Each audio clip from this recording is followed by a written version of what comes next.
Ini sudah ditemukan peralatan yang diambil dari kapal pesiar yang berasal dari Polandia. Jadi inilah BB yang kita temukan di rumah saudara Well. Jadi kebetulan saudara Well ini sudah tidak berada di tempat. Jadi sekarang kita akan tetapkan DPO.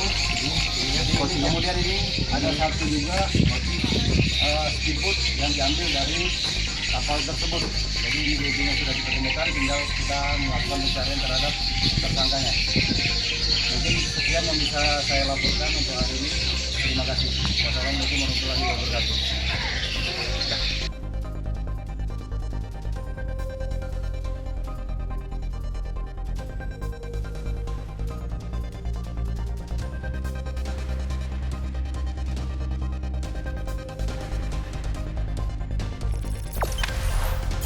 Jangan lupa subscribe, share, komen, dan like ya.